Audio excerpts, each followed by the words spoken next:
Selamat datang di channel Cerita Cinta. Channelnya cerita cinta romantis.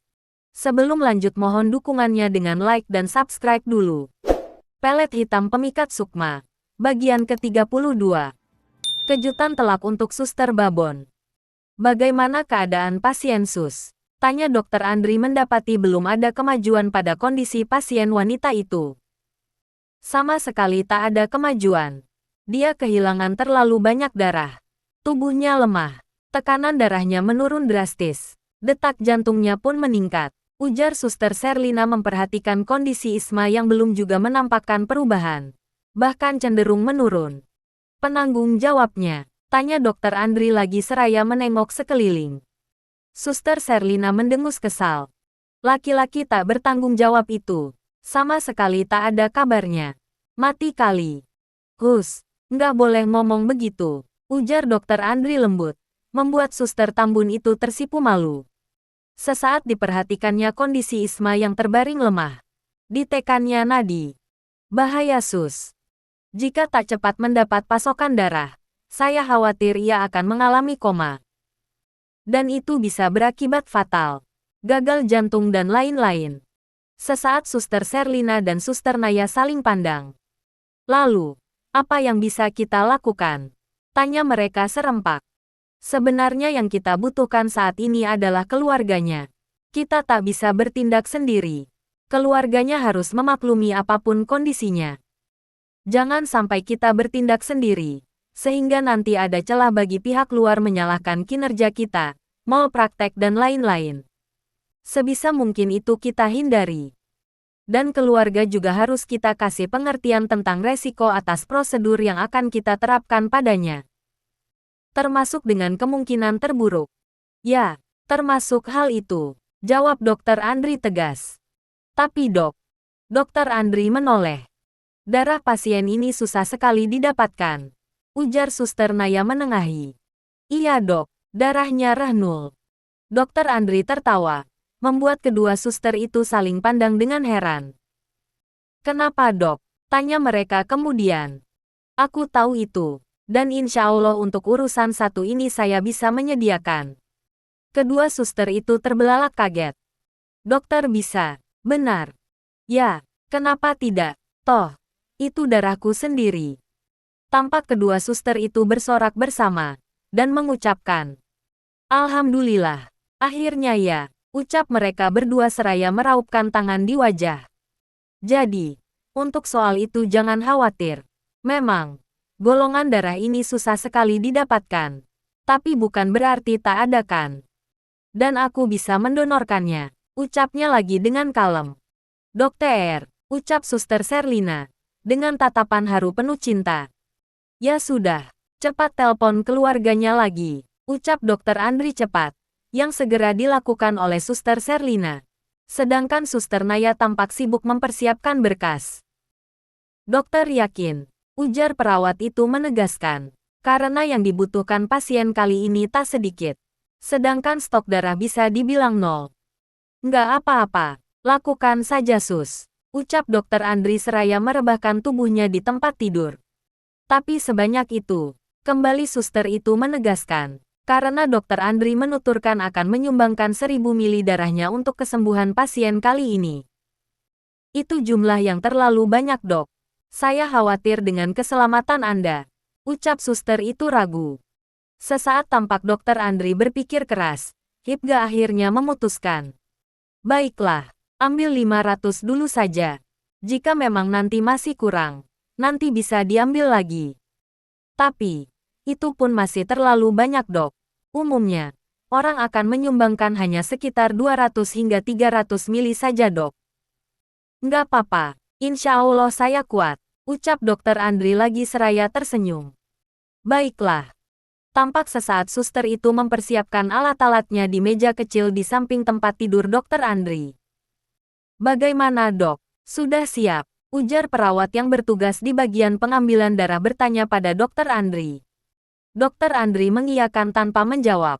Hanya anggukannya menandakan bahwa ia telah benar-benar siap. Maaf ya dok. Ujar perawat itu dan segera menancapkan jarum untuk mengambil darah yang dibutuhkan. Wisnu berjalan tergopoh-gopoh dengan wajah sembab. Dia datang dengan Yati di sampingnya. Keadaannya pun tak jauh lebih baik. Wajahnya terlihat murung dan bermuram durja. Nah, datang juga akhirnya bapak ini, ujar Suster Sherlina berkacak pinggang. Oh, ujar Wisnu gugup. Ia tahu karakter Suster Sherlina. Ketus dan galak tak pandang bulu. Oh bapak ini ya, istri sekarat bapak enak-enakan pergi jalan-jalan, ujar Suster Sherlina ketus. Maaf sus, maaf, teman saya baru meninggal tadi. Itu bukan urusan saya. Urusan saya adalah bapak datang dan bertanggung jawab atas pasien ini, ujarnya lagi dengan tatapan geram. Sekarang, mana darahnya? Tagih suster lagi. Tampak Wisnu kebingungan. Tadi terlalu sibuk menyesali Arman hingga sesaat terlupa pada apa yang dicarinya. Dan kini kembali ia tersadarkan atas tugasnya mencari donor darah bagi Isma. Dengan gugup diambilnya gawai, dan ditelepon nomor yang tadi diberikan oleh admin aplikasi GiveBlood. Ruhut, tuut. Nggak diangkat sus, ucapnya lemah. Lalu, mau bapak biarkan saja istri bapak itu mati tanpa tertolong. Benar-benar suami tak berguna. Tukasnya lagi. Lantas bagaimana lagi? Ujar Wisnu pasrah. Diliriknya sosok Yati yang diam membatu di samping Wisnu. Nah, apa aku bilang kan? Bapak ini memang benar-benar suami tidak bertanggung jawab. Istri sekarat. Malah enak-enakan pergi sama perempuan lain. Cibir suster Tambun itu dengan bibir mencebik. Udah gitu. Tanpa hasil lagi.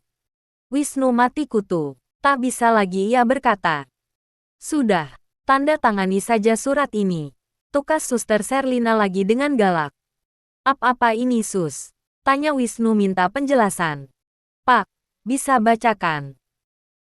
Iya. Tuh baca. Sudah ada yang menjadi donornya. Nggak harus menunggu bapak lagi. Sesaat tampak Wisnu melotot tak percaya. Benarkah ini sus? Suster tidak bohong kan? Sesaat tampak binar di matanya. Saya tidak sedang bermimpikan. Ujar Wisnu meraih tangan Suster Sherlina, yang langsung ditepisnya. Apa-apaan sih bapak ini? Nggak usah banyak drama deh pak. Tanda tangani saja di sini. Ucap suster itu lagi menunjukkan kolom di kertas itu. Tampak Yati maju. Ingin juga ia melihat siapa dewa penolong adiknya itu. Kamu. Ngapain kamu maju ke sini? Kamu selingkuhannya si bapak ini kan? Sayang. Cantik-cantik kok pelakor. Dengusnya kesal. Sesaat Yati akan marah. Terpancing juga emosinya mendengar ucapan Suster Sherlina yang tak ada remnya.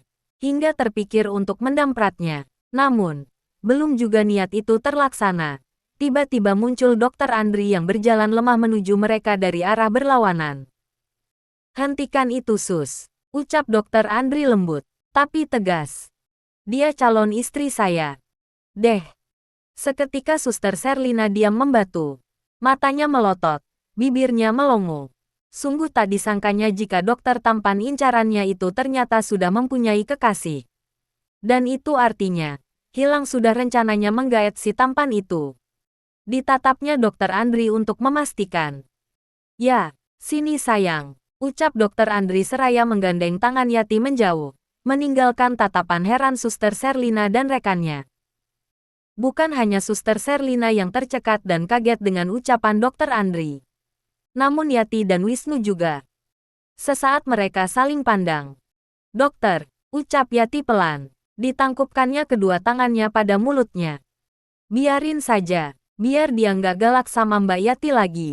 Bisik Dr. Andri seraya menarik Yati menjauh seraya tertawa-tawa. Jadi, siapa malaikat yang sudah menyelamatkan jiwa istri saya sus?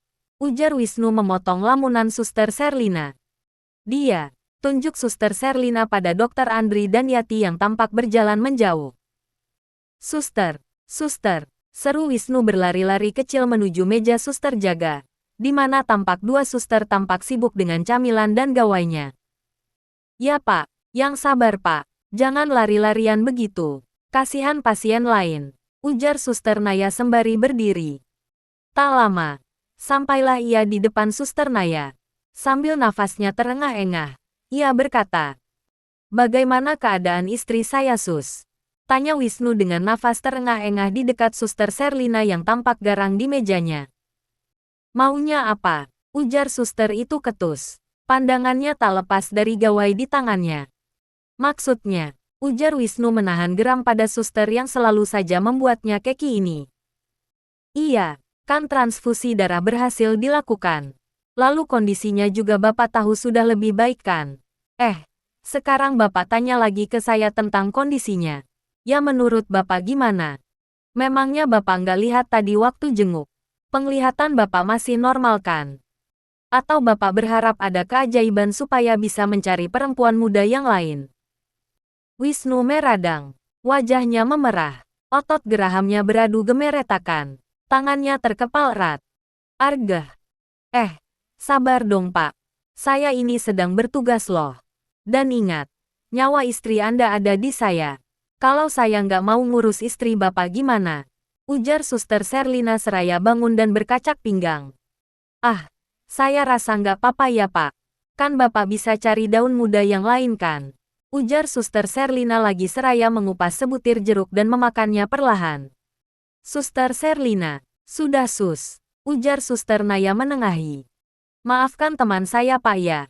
Ada yang bisa kami bantu Pak? Ujar Suster Naya lagi dengan lembut. Tampak Wisnu menenangkan diri. Diambilnya nafas dalam-dalam dan dihembuskan pelan. Nah, gitu dong Pak. Sabar, tanya baik-baik. Sekali lagi Wisnu mengambil nafas dalam. Baiklah suster yang cantik. Nah, itu bisa. Ayo, lanjutkan. Tukas Suster Serlina lagi dengan mulut penuh makanan. Saya mau bertanya, bagaimana kondisi istri saya? Sesaat Suster Serlina tersenyum. Nah, itu lebih baik Pak. Tapi, bukannya Bapak barusan dari sana. Bapak sudah menemuinya kan? Ujar Suster Serlina, tersenyum penuh kemenangan. Justru itu Sus. Saya barusan dari sana. Tapi kenapa Pak? Tapi justru kondisinya semakin parah Sus. Tangan dan kakinya kejang dan mulutnya mengeluarkan banyak busa. Saya takut terjadi apa-apa dengannya. Astaga, seru kedua suster itu hampir terlompat dari duduknya. Kenapa baru bilang? Dasar suster babon, gerutu Wisnu sambil menahan geram. Bersambung.